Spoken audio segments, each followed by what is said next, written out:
Sadie, Sadie, quiero que te duermas. Quiero que te duermas ya.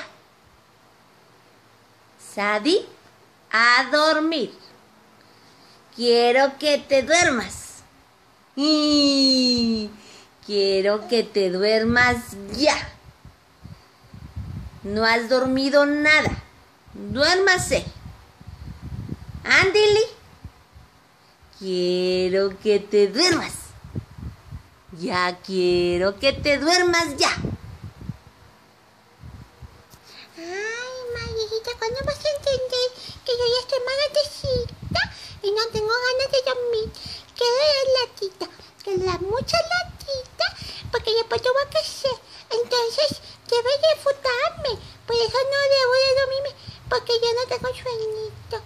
Entonces, quiero mandarle un saludito a mi papá, que me está viendo y que yo estoy dormida. Pero no estoy dormida, ya no me he dormido desde que se fue. Entonces me desperté y ya no me dormí.